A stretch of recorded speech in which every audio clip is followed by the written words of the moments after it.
ఓ hi అండి, అందరికీ నమస్కారం అండి. Welcome to my channel. ఇప్పుడు మీకు మీ మనసుకు నచ్చే ఒక కథను చెప్పబోతున్నానండి. ఆవకాయ బిర్యానీ. ఈ కథను ఆది మధ్యం జానకి గారు రచించారు. ఇంకా కథలోనికి వెళ్ళిపోతే, అమ్మ మన ఇంటికి చుట్టాలు వచ్చారు, తొందరగా రా అంటూ పిల్లలు పిలుస్తుంటే ఎవరా అని జయ నరేష్ దంపతులు వీధిలోకి వచ్చారు. ఆ వచ్చిన వారిని సాదరంగా ఆహ్వానించారు. ఆ వచ్చిన వారిలో రామారావు నరేష్ తండ్రి రంగారావుకు కొంచెం దూరపు బంధువు, తమ్ముడి వరస. ఆయన భార్య పద్మావతి, కొడుకు వెంకట్, కోడలు పూజ, మనవడు కార్తీక్, మనవరాలు నిత్య. మొత్తం 6. నరేష్ తండ్రి రంగారావు ఇంట్లో 3 రోజులుండి అక్కడి నుండి ఇక్కడికి వచ్చారు.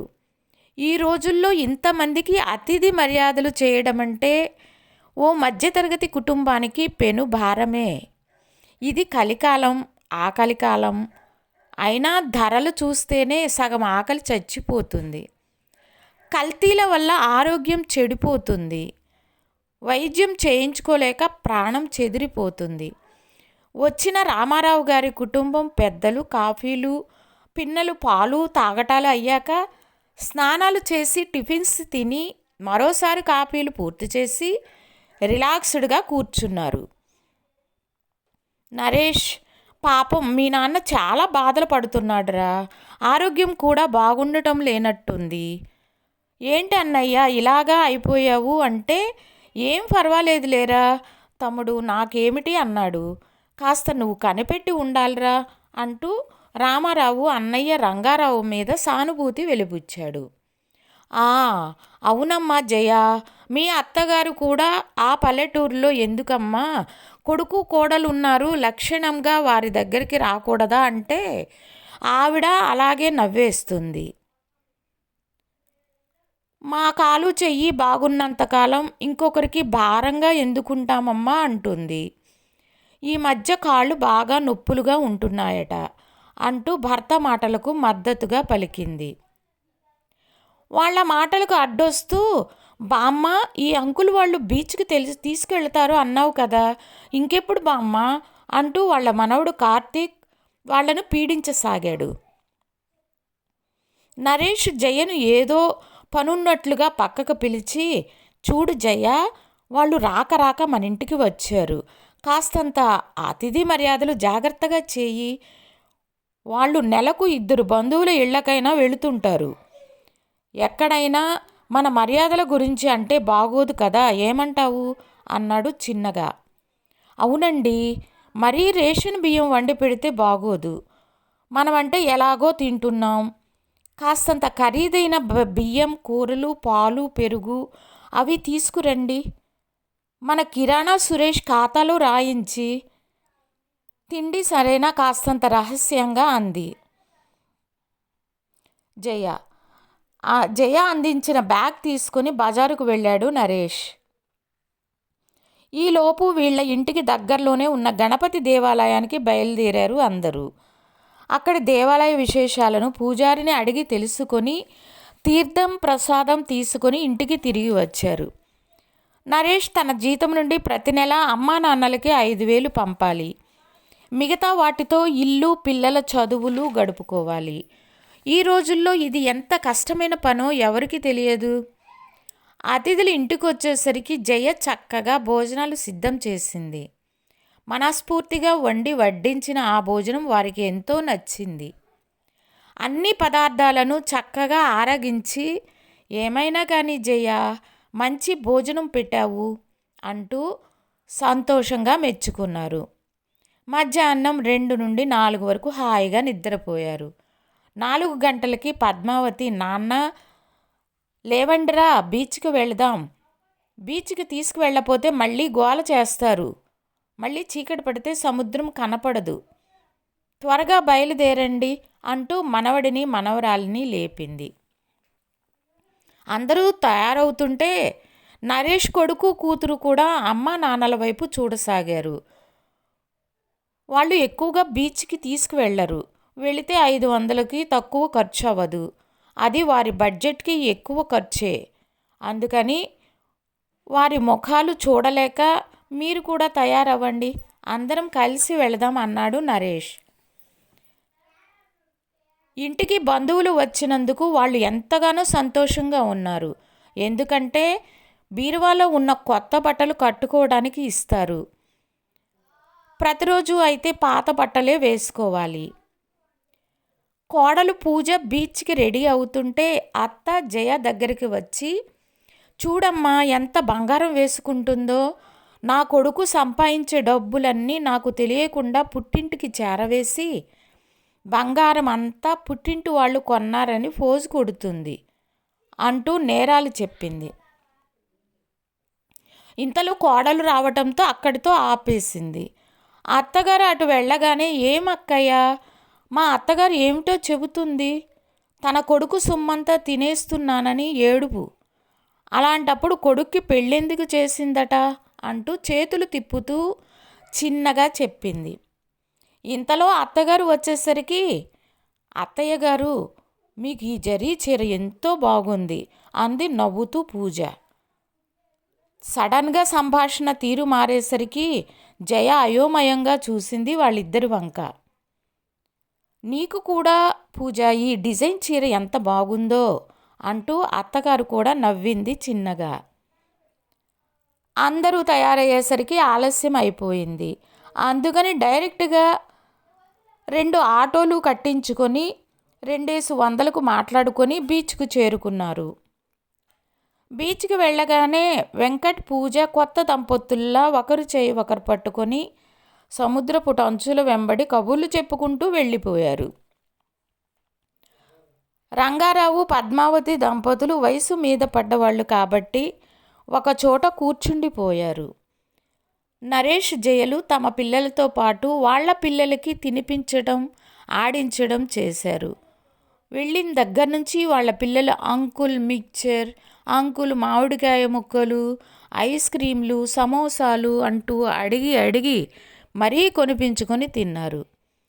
జయ నరేష్లు ఒక్క సమోసాతో సరిపెట్టుకుంటే రామారావు పద్మావతి 2 సమోసాలు చాట్ తిని ఐస్ క్రీంతో సరిపెట్టుకున్నారు. దాదాపు 8:30కి ఇంటికి చేరారు. కొడుకు మీద ఆధారపడినట్లు తన దగ్గర పైసా కూడా లేనట్లు తండ్రి ఉన్నాడు. తండ్రి మాట జవదాటనట్టు డబ్బు పెత్తనమంతా తండ్రిదే అన్నట్టు కొడుకు ఉన్నాడు. ఇద్దరిలో ఎవరూ కూడా జేబుల నుండి పైసా తీయలేదు. 2 రోజులు కైలాసగిరి, 3వ రోజు సింహాచలం చూసి సాయంత్రం గోదావరికి రిజర్వేషన్ అయిపోయిందని, ఇంకా చూడాల్సినవి జయ వంటలు ఇంకా రుచి చూడాల్సినవి ఉన్నాయని మరోసారి వస్తామని అన్నారు. వాళ్ళు ఆ రోజే ప్రయాణం కాబట్టి రామారావు వారి మనవలు, ఆంటీ బిర్యానీ చేయరా, మాకు చాలా ఇష్టం అని ఆశగా అడిగారు.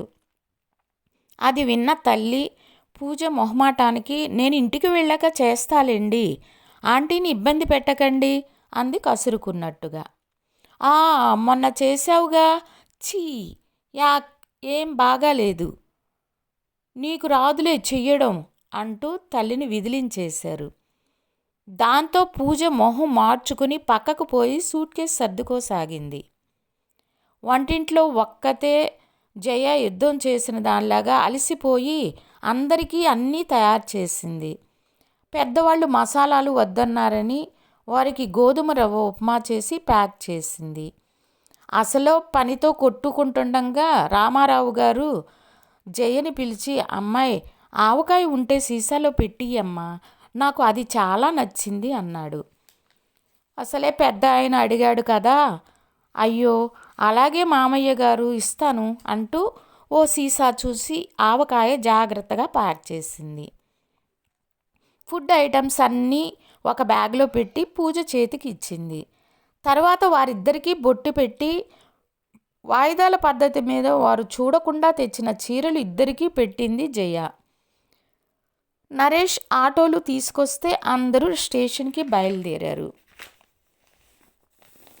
వాళ్ళని అలా సాగనంపి ఇంట్లోకి వచ్చేసరికి పిల్లలిద్దరూ అమ్మ చూడమ్మా, నా కొత్త పిన్ వాళ్ళ కార్తీక్ ఎలా పాడు చేశాడో అని ఒకరు, నాన్న మన రిమోట్ విరిగిపోయింది, వాళ్ళ నిత్య ఇందాక క్రింద పడేసిందిగా అంటూ ఒకరు కంప్లైంట్ చేశారు. ఏమండి 3 రోజుల నుండి పని వల్ల ఏమో కానీ నడుం ఒక్కటే లాగేస్తుందండి. ఏదైనా ట్యాబ్లెట్ వేసుకుంటే కానీ రేపు మీకు క్యారేజీలు కట్టలేను. 3 రోజుల బట్టలు ఉతకాల్సినవి అలాగే ఉన్నాయి అంది దీనంగా. ఈ మధ్య తరచూ నడుము నొప్పి అంటున్నావు. పనిలో పని, ఖర్చులో ఖర్చు. పద డాక్టర్ దగ్గరికి వెళదాం. నీ ఆరోగ్యం దగ్గరేనా మన పొదుపు అంతా. పద మొహం కడుక్కొని చీర మార్చుకో వెడదాం అన్నాడు నరేష్. పాపం భార్యను చూస్తే జాలి వేసింది. ఈ 3 రోజులుగా ఎక్కువ నలిగిపోయింది ఆవిడే. ఆమె మీద ఈ మాత్రం ప్రేమ చూపించకపోతే భర్త అనే మాటకి అర్థం లేదు అనుకున్నాడు. ఆమె నీరసంగా లేచింది. కాళ్లకు ఏదో అడ్డం తగిలింది. అలా తగిలేసరికి ఏమిటా అని చూసింది. అయ్యో, ఆవకాయ బిర్యానీ పెట్టి ప్యాక్ చేసిన బ్యాగ్ ఇక్కడే మర్చిపోయారే.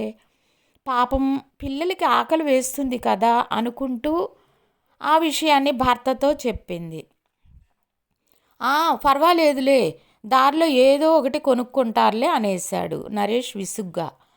భలే వారండి, పిల్లలు బిర్యానీ అని పెద్దాయన ఆవకాయ అని అడిగి మరీ ప్యాక్ చేయించుకున్నారు. ఓపిక లేకపోయినా చేశాను. త్వరగా పదండి, స్టేషన్కి వెళ్ళి ఇచ్చి వద్దాము, ఇంకా టైం ఉంది కదా అని తొందర పెట్టింది భర్తని జయ. పిల్లలిద్దరినీ ఇంటి దగ్గర జాగ్రత్తగా ఉండమని, అలాగే వచ్చేటప్పుడు డాక్టర్ దగ్గరికి కూడా వెళ్ళి వస్తామని చెప్పి బయలుదేరారు. ఇంకా 10 నిమిషాల్లో రైలు బయలుదేరుతుందనంగా ప్లాట్ఫామ్ టికెట్స్ కొనుక్కొని వాళ్ళ భోగి ఎక్కడో ఎత్తుక్కొని ఆ భోగిలోకి ఎక్కారు ఇద్దరు. వాళ్ళు కూర్చున్న సీటు దగ్గరికి వెళ్ళబోతుండగా వాళ్ళు గట్టిగా మాట్లాడుకుంటున్న మాటల్లో జయ అనే పేరు వినబడేసరికి నరేష్ తన వెనుక వస్తున్న జయని ఆగమని సైగ చేశాడు. చూశారా, ఆ పల్లెటూరులో ఉన్న అమ్మా నాన్నలను వాళ్ళ కర్మానికి వాళ్ళని వదిలేసి వీళ్ళిక్కడ హాయిగా బ్రతుకుతున్నారు. రూపాయి అయినా ఆ ముసలి వాళ్ళకి పంపుతున్నాడో లేదో. ఈ బీచ్లు, ఈ షికార్లు ఆ పల్లెటూరులో ఎక్కడుంటాయి అంటోంది పద్మావతి. ఆమె మాటలకు అడ్డు వస్తూ, ఆ పిల్లలు బట్టలు చూశారా అత్తయ్య, ఎంత ఖరీదైనవో. మన పిల్లలకు కూడా లేవు. ఖరీదైన బియ్యం, ఆ వంటకాలు, పాలు, పెరుగు హాయిగా తింటున్నారు. పాపం నా కొడుకు, నా కోడలు పట్నంలో ఎంత కష్టపడుతున్నారో అంటూ ప్రేమ వలకబోస్తారు ఆ ఇద్దరు ముసలాళ్ళు. ఒక్కసారి వీళ్ళ వైభోగం చూస్తే అసలు రంగు బయటపడుతుంది అక్కసుగా అంది పూజ. వారి మాటలు వింటూ హిహిహి అంటూ బ్యాక్గ్రౌండ్ మ్యూజిక్ ప్లే చేయసాగాడు వెంకట్. ఆ మాటలు స్పష్టంగా విన్న నరేష్, జయలు రైలు కోతతో ఈ లోకంలోకి వచ్చారు. ఒక్క అడుగులో వారిని చేరుకొని, ఇదిగో మీ ఆవకాయ బిర్యానీ అంటూ ఆ ప్యాకెట్ వాళ్ళ చేతుల్లో పెట్టి వాళ్ళు పిలుస్తున్నా వినకుండా బండి దిగేశారు. స్టేషన్ బయటకు వచ్చేశాక జయకి చాలా దుఃఖం వచ్చింది. నరేష్ భార్యని పొదివి పట్టుకొని, ఊరుకో, ఇంక నుండి మనం మనలాగే ఉండాలని, ఎవరికోసం ముసుగులు వేసుకోనక్కర్లేదని, మనమేదో ఉన్నవాళ్లలాగా బ్రతకనక్కర్లేదని పాఠం నేర్పిన నీ ఆవకాయ బిర్యానీకి కృతజ్ఞతలు చెప్పుకుందాం. ఇలాంటి సంస్కారహీనుల గురించి ఇక్కడే మర్చిపోదాం. చలో చలో అంటూ నవ్వుతూ ఆమెని ముందుకు తీసుకువెళ్ళిపోయాడు. ప్లీజ్ ఈ కథ కనుక మీకు నచ్చినట్లయితే లైక్ చేయండి, సబ్స్క్రైబ్ చేయండి ప్లీజ్.